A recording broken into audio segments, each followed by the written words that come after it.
تو محبت میں قرآن و سنت سے زندگی بسر کرنا نصیب فرمائے۔ آج کے جمعہ المبارک کے اس عظیم الشان بابرکت اجتماع چوتھے ستارے کے علاج تجربات تلاوت کی ہے، اس میں اللہ کی ارشاد فرماتے ہیں وَأَطِیعُوا اللَّهَ وَالرَّسُولَ لَعَلَّکُمْ تُرْحَمُونَ۔ اللہ تعالیٰ کی اور اس کے رسول کی اطاعت کرو، لعلکم ترحمون، تاکہ تم پر رحم کیا جا سکے، تمہارے ہر معاملے میں آسانیاں پیدا ہو سکے، ہر منزل پہ ہر قدم پہ تمہیں کامیابی عطا کی جا سکے۔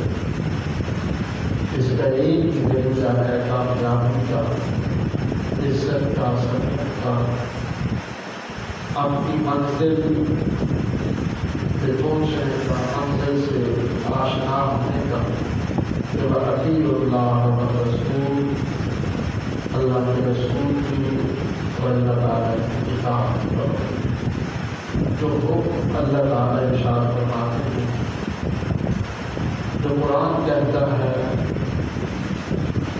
جو زبان مصطفیٰ صلی اللہ تعالیٰ علیہ وسلم اپنی امت کو ارشاد کرواتی ہیں، اس پہ عمل پیدا ہوتا ہے۔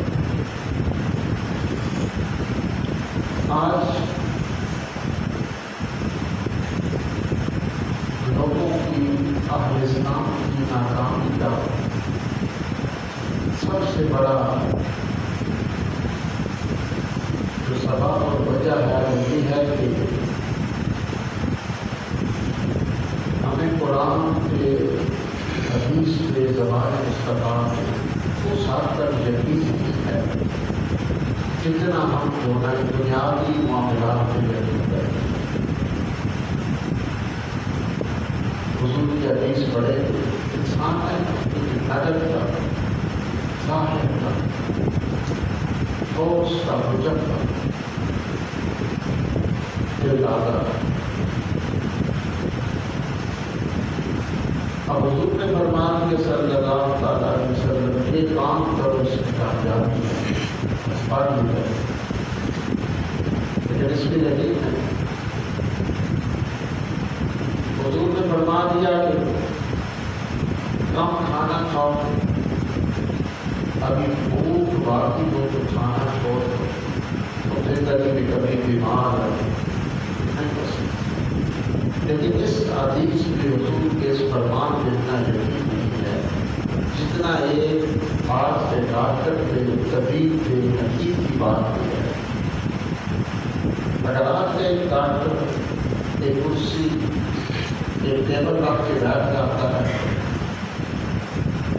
تو مریضوں کو چیک کرنے والا آلہ اپنے گلے میں رکھا کے بیٹھ جائے، اس کی کوئی صنعت چیک نہیں ہوگی، مستند ہے، کہاں سے آیا، کہاں سے پڑھا،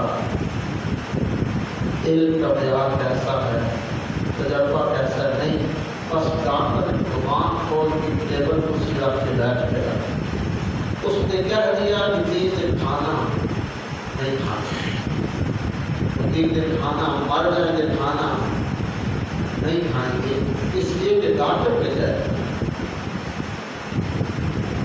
ڈاکٹر کی بات بھی اتنا یقین اور اللہ کے رسول کی بات بھی ہے، قرآن کی یقین، وہ یقین جو آج کی طبیب، آج کی حدیث کی بات بھی ہے، وہ آج اس دور حاضر میں قرآن حدیث فرمان رسول پہ بھی یقین ہے۔ نتیجتاً آج کا اسلام، آج کا مسلمان کلمہ پڑھنے کے باوجود، نمازیں پڑھنے کے باوجود، قرآن پڑھنے کے باوجود تنزلی کا شکار ہے، زوال کی طرف جا رہا ہے، ناکامی اس کا مقدر بن، اللہ کا غضب اس پہ آتا ہے، لمحہ بار بار وقفے وقفے سے اللہ کی گرامی کا اظہار ہو رہا ہے۔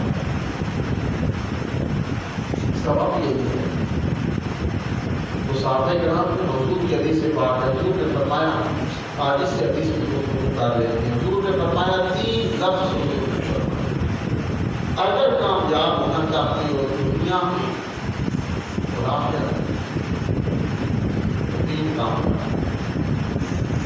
پہلا یہ ہے کہ صدقہ کرو، دوسرا حضور نے فرمایا یہ ہے کہ معاف کرنا سیکھو، معاف کرنا، تیسرا حضور نے فرمایا کہ سادگی اختیار کرو۔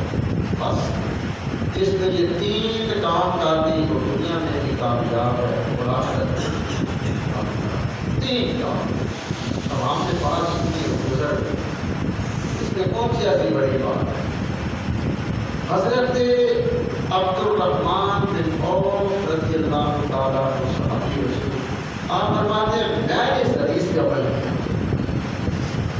اور قسم اٹھا کر کہتے ہیں کہ جیسے حق تھا نا اس حدیث کا عمل کرنے کا، میں نے ایسے عمل کیا پھر اللہ نے مجھے وہ کامیابی دی کہ میں نے مرنے سے پہلے دیکھی جو میں نے کسی بھی وہ کامیابی دی۔ حضرت عبد الرحمن بن عوف رضی اللہ تعالیٰ کہتے ہیں میں نے اس حدیث کا عمل کیا اور پھر دنیا نے دیکھا کہ میں کیسے کامیاب ہوں۔ جانتے ہو کہ صحابہ کرام میں سب سے امیر صحابی کون تھے؟ صحابہ کرام سب سے امیر صحابی رسول کون تھے؟ حضرت عبد الرحمن بن عوف رضی اللہ تعالیٰ، حضرت عثمان غنی رضی اللہ تعالیٰ کا نام آتا ہے، لیکن صحابہ کرام میں سب سے امیر تھے حضرت عبد الرحمن بن عوف رضی اللہ تعالیٰ۔ اور فرماتے ہیں کہ اللہ نے اتنی دنیا دی، اتنی دولت دی، اتنی دی، اس حدیث کا عمل کرنے کے بعد پھر میں ایسا کامیاب ہوا کہ دنیا دیکھی جائے۔ 30,000 غلام آپ نے آزاد کیے۔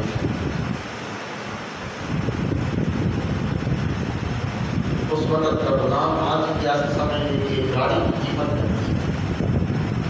آپ یہ سمجھ لیں کہ حضرت عبد الرحمن بن عوف نے 30,000 گاڑیاں نئی خرید کر اللہ کی راہ میں صدقہ کیا۔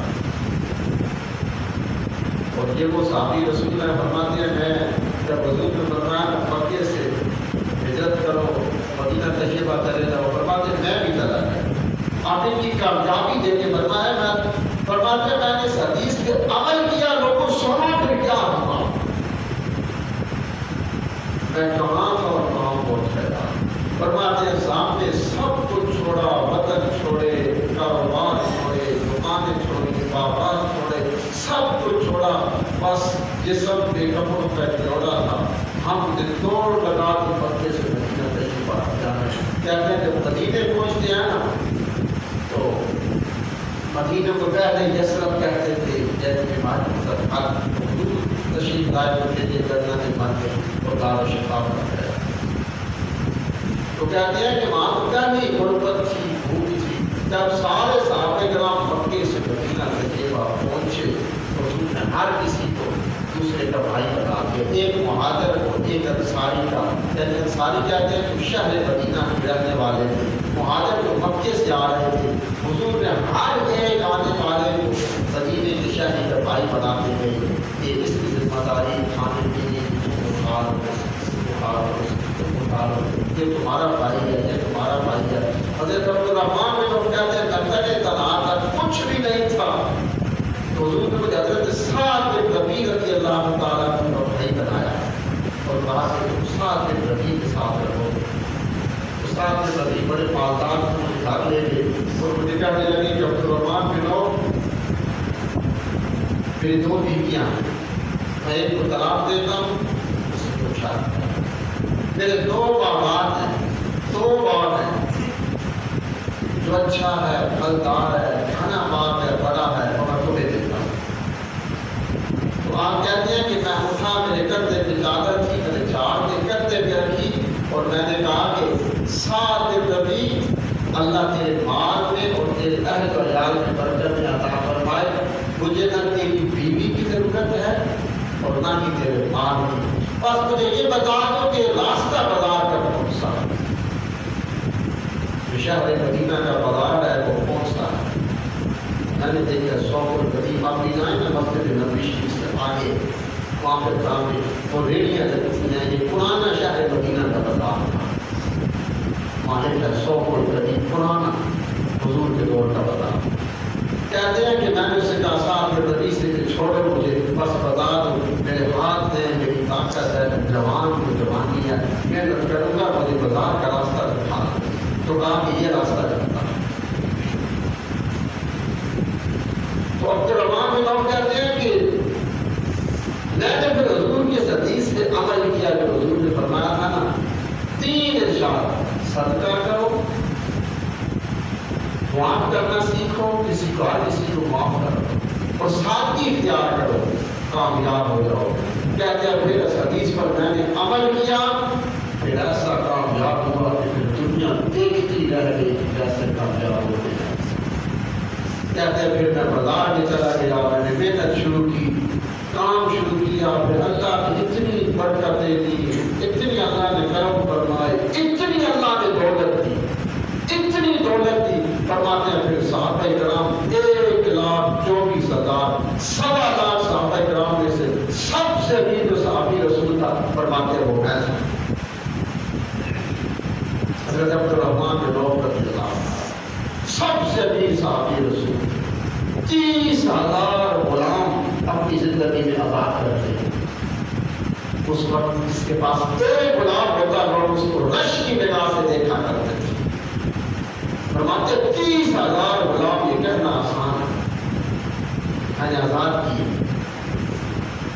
اور پھر فرماتے ہیں کہ اور شادی کا یہ عالم تھا کہ کپڑے پیبند لگے ہوتے, ٹھنڈے پرانے کپڑے ہوتے, جوتے ہر وقت اپنے کام سے رہتے, ہر وقت کام سے. جو صحابہ کرام کی جو باتیں ہم سنتے ہیں نا تو سبحان اللہ بڑا مزہ آتا ہے. آپ کہہ سکتے سنتے سنانے تک رہیں. سیدنا فاروق اعظم عالم اسلام کے بادشاہ حضرت عمر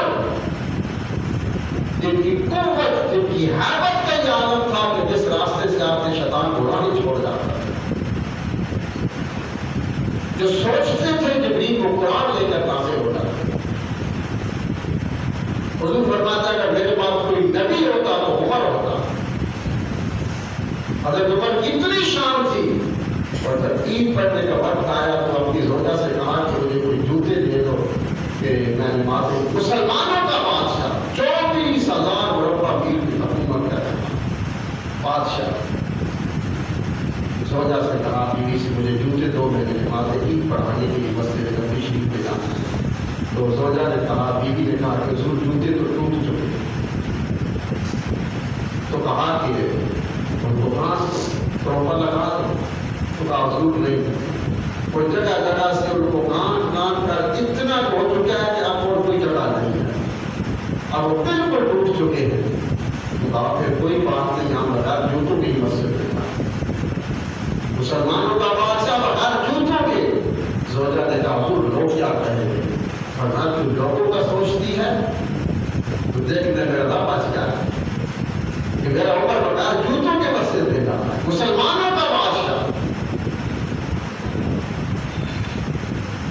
یہ مسلمان جن آج بھی نام زندہ نام آتا ہے تو ادب سے سر چھوڑ جاتا ہے. آج سب کچھ اپنے پاس تھا لیکن اپنی زندگی میں فخر تھا, غریبی تھی, قناعت تھی, سادگی تھی, سب کچھ صدقہ کرتے تھے. یہ زندگی تھی.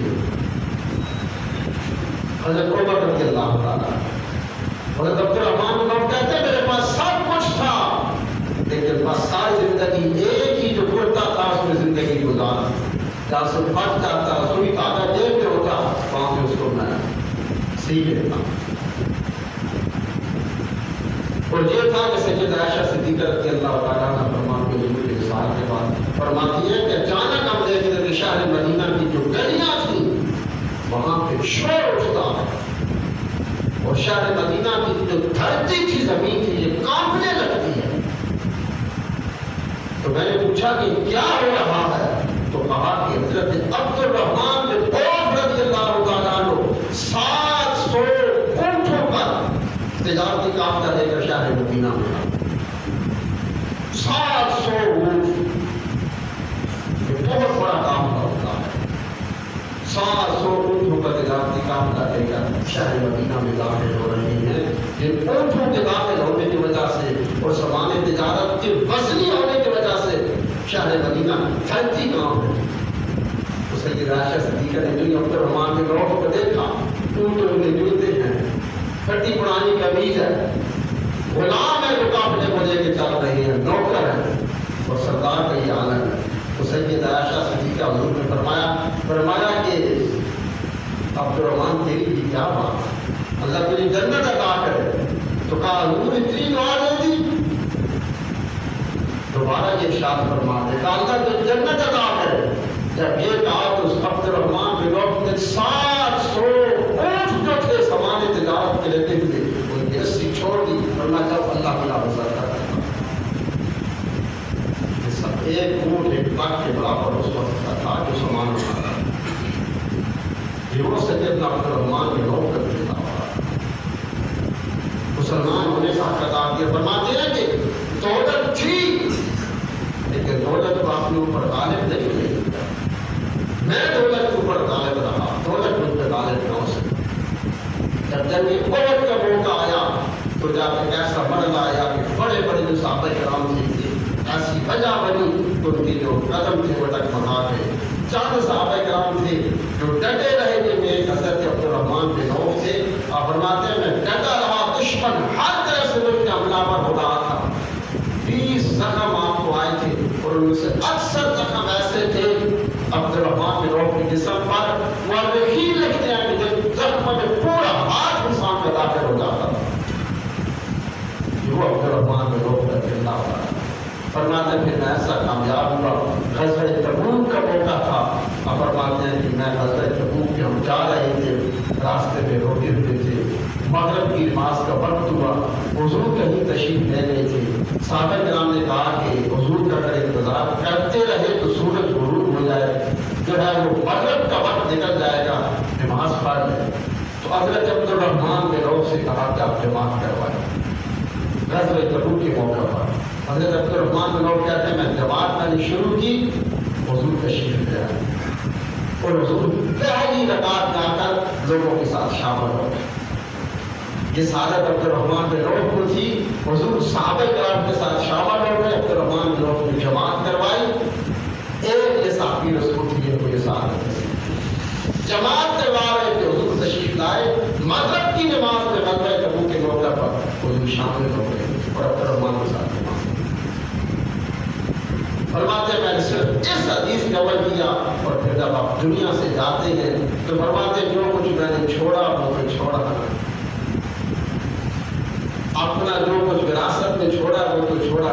فرماتے ہیں صرف اپنے جو میرے گھوڑا ساتھ ہیں ان میں اپنی وراثت سونے اور چاندی کو تقسیم کرنے کے لیے مدینے کے مزدوروں کو بلایا گیا، تو کئی روز تک کلہاڑیوں کے ساتھ سونے اور چاندی کے ٹکڑے کرتے رہے۔ کتابوں کے اندر آتا ہے، کتب کے اندر آتا ہے، کئی روز ہفتے گزر گئے تو عبد الرحمن بن عوف نے سونا اور چاندی چھوڑا تھا، اس کے ٹکڑے کرتے رہے کلہاڑوں سے اور ٹاپوں میں چھالے پڑ رہے تھے۔ اتنا سونا اور چاندی آپ چھوڑ کر گئے تھے، باقی میں جو کچھ تھا غلام تھے، باغات تھے، سامان تجارت تھا، وہ تو دور کی بات تھی، وہ تو انسان کے وہاں مقام میں نہیں تھا۔ سونا اور چاندی جو تھا یہ کلہاڑوں سے ٹکڑے ہوتا رہا اور مزدوروں کے ہاتھوں میں چھالے پڑ گئے۔ فرماتے ہیں جی کہاں سے ملا؟ مکے سے آیا تھا تو کچھ بھی نہیں تھا میرے پاس، بس حضور کی ایک حدیث۔ حضور نے فرمایا تھا صحابہ سنو، جس نے اس حدیث کا عمل کر دیا وہ کامیاب ہو گیا۔ بس صدقہ کرو، معاف کرنا سیکھو، ساتھی اختیار کر لو۔ عبد الرحمن بن عوف کہتا ہے پھر اس حدیث میں میں نے عمل کیا، پھر اتنے کامیاب ہوئے۔ حضور فرماتے ہیں لوگوں اگر کسی نے دنیا میں چلتا پھرتا جنت ہی دیکھنا ہو عبد الرحمن بن عوف کو دیکھنا، اس سے بڑی کامیابی کیا ہو؟ یاد رکھو یہ ایسی حدیث پاک ہے انسان جو صبح اٹھ کے صدقہ کرتا ہے، آپ چاہے دکاندار ہیں، بزنس مین ہیں، گھر میں رہتے ہیں، کوئی کام کرتے ہیں، اپنے دن کا آغاز صدقے سے کیا کرے، چاہے 1 روپیہ بھی اپنے رب کی راہ میں صدقہ دے دیا۔ سارے دن کی جو رزق کی کمی ہے، بیماریاں ہیں، پریشانیاں ہیں، بلیات ہیں، مسائل ہیں، وہ آپ پہ حملہ نہیں ہو سکتی۔ سارا دن آپ محفوظ رہیں۔ اور میں نے یہ بھی پڑھا ہے کہ اگر چاہتے ہو رزق میں برکت ہو جائے تو پھر چاہے تمہاری دن کی جو آمدنی ہے، جب مہینے پر تنخواہ لیتے ہو، اس میں سے کچھ ایک حصہ مقرر کر لو، چاہے 10,000 مقرر کر لو، 20 کر لو، 100 کر لو، 50 کر لو۔ دکاندار ہو، دن کے 10-20 روپیہ مقرر کر لیں کہ میں اتنے شام کو اللہ کی راہ میں صدقہ کر کے جاؤں گا۔ تو آگے پڑھا ہے کہ پھر اللہ کریم اس کو رزق کے ایسے خزانے عطا فرماتا ہے کہ دنیا دیکھتی ہے کہ اس کا رزق کہاں سے آتا ہے۔ اس لیے حکم میں کہ چاہتے ہو کہ دنیا میں بھی دنیا میں صدقہ کرتے ہیں، قیامت کے دن کو ان کو حکم ہوگا کہ اللہ کے عرش کے سائے میں آ جائیں۔ وہ لوگ اللہ کے عرش کے سائے میں آئیں، جب ٹھنڈی ہوائیں چلیں گی، جن کو اللہ کے عرش کا سایہ قیامت کے دن نصیب ہوگا، پھر ان سے پوچھ رہے ہو کہ ان کو جنت عطا ہے۔ اور یہ صرف اور صرف صدقہ کرنے والے کو زیادہ حاصل ہوگا جس کو اللہ کی قیامت کے دن اپنے عرش کا سایہ عطا ہوگا۔ حضور نے فرمایا دوسری بات یہ ہے کہ معاف کرنا سیکھا۔ معاف کرنا، حضرت موسیٰ علیہ السلام آپ کوہ طور پہ تشریف لے، حضرت موسیٰ علیہ السلام کوہ طور پہ گئے اور جا کر کہا کہ من عز و عبادت یا اللہ، اللہ تیرے نزدیک سب سے معزز کون ہے؟ بندوں میں سے جس کی سب سے زیادہ عزت تیرے ہاں ہے وہ کون ہے؟ من عز و عبادت، میرے بندوں میں سے سب سے زیادہ جو تیرے ہاں جس کی قدر ہے، عزت ہے، مقام ہے، اللہ وہ کون ہے؟ آگے سے آواز آیا کہ من قادر غفر یا موسیٰ، یا موسیٰ جس کو قدرت تھی، جس کو طاقت تھی نا بدلہ لینے کی، غفر اس نے اس کو معاف کر دیا۔ اگر آپ نے کسی نے آپ کو تھپڑ مارا، آپ آگے سے 2 مارنے کی قدرت رکھتے تھے، معاف کر دیا۔ ایسے کہتے ہیں نہیں کہ جواب پتہ کسی نے آپ کو تھپڑ مارا، گولی مارنے کی صلاحیت رکھتے تھے، پیغام معاف کر دیا۔ اللہ فرماتا ہے مجھے قسم ہے جسے دنیا کے اندر معاف کر دیا، میں قیامت کے لیے اس کو معاف کر دوں اور اس کا ایک عمل بھی نہیں پوچھوں گا۔ جس نے صرف اس نیت سے معاف کیا کہ مجھے اس نے قدرت تھی، میں اسے بدلہ لے سکتا تھا، لیکن نہیں، میرے رب کو یہ بات پسند نہیں ہے۔ میرا رب چاہتا ہے کہ جس نے میرے لیے معاف کر دیا، قیامت کے لیے اس کو معاف کر دوں گا۔ اللہ تیرے لیے اس کو معاف کر دیا۔ اللہ فرماتا ہے قسم ہے رب ہونے کی، اس کا ایک عمل بھی قیامت کے دن میں پوچھوں گا، اس کو جنت عطا کر دوں گا۔ من ساتر ساترہ ہو اللہ، اللہ فرماتا ہے من ساتر ساترہ ہو اللہ، جس نے کسی کی عیب دھوئی، عیبوں پہ پردہ ڈالا۔ آج کیا ہے سب سے جو ہماری اس گفتگو کا جو تھوڑا اختیار ہوتا ہے وہ کیا ہے؟ غیبت کرنا۔ جب بھی 2 آدمی بیٹھتی ہے یا فلاں شخص ایسا، فلاں شخص ایسا، اس میں یہ خامی ہے، اس میں یہ ہے، اس میں یہ ہے۔ اللہ فرماتا ہے بندے کو اس کو رزق دیتا ہے، جب رزق اس کو میں دیتا ہوں، زندگی دیتا ہوں، وہ کا مالک میں ہوں، سب کچھ اس کو میں دیتا ہوں، سب کچھ دے کر بھی میں اس کے جب